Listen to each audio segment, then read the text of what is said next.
Good morning class fourth. इस तरह से आप अपना नाम, क्लास, सब्जेक्ट, डेट, जो इम्पॉर्टेंट चीज़ें होती हैं वो, फिर आपको क्वेश्चन पेपर में खंड का दिया था, इस तरह से खंड का पहले डालेंगे, फिर उसके बाद क्वेश्चंस करना स्टार्ट करेंगे। हम टाइप करके भी भेज सकते थे आपको, मगर कॉपी पेस्ट लिए किया है ताकि आप पेपर करने का तरीका भी देख लो जब आंसर शीट दी जा रही है आपको। ठीक है, देखिए इस तरह से हम क्वेश्चन उतारते हैं। शंटिंग किसे कहते हैं, ये आपका क्वेश्चन था।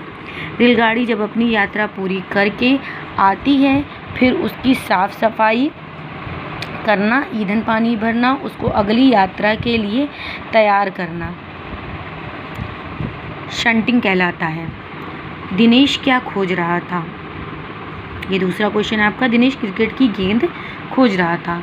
दिनेश को क्यारी में किसी चीज़ की आवाज़ सुनाई दी।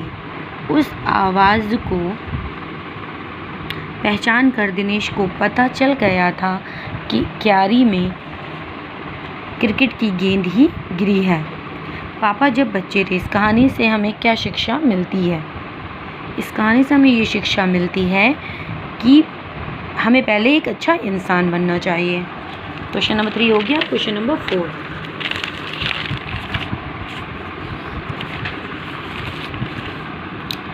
निम्न मुहावरों के अर्थ लिखें। मुहावरे क्या दिए थे आपको? घड़ों पानी पड़ना, लज्जित होना, ऊँट के मुंह में जीरा, आवश्यकता से कम मिलना, दिया तले अंधेरा, स्वयं का आचरण अच्छा ना होने पर भी दूसरों को उपदेश देना। ठीक है, ईद का चांद होना, बहुत दिनों बाद मिलना।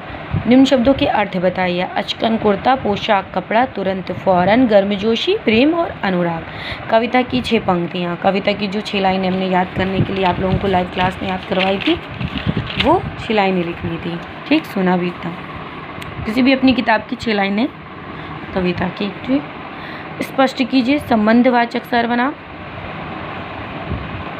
संबंधवाचक और सर्वनाम और प्रश्नवाचक सर्वनाम, ये 2 आपको स्पष्ट करना था।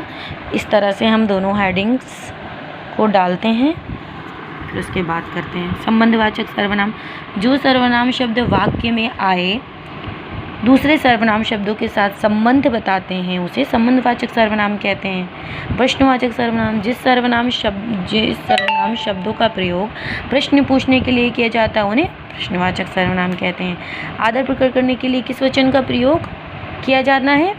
उदाहरण देकर समझाइए। आदर देने के लिए बहुवचन का प्रयोग किया जाता है। प्रयोग ये कटा नहीं है, मेरी लाइन गलत खिंच गई। उदाहरण, गुरुजी पढ़ा रहे हैं। ठीक, प्रश्न नंबर 9, किन्हीं 2 शब्दों को जो प्रायः बहुवचन में प्रयोग किए जाते हैं वाक्य बनाकर लिखें, जो हमेशा बहुवचन में ही प्रयोग होते हैं।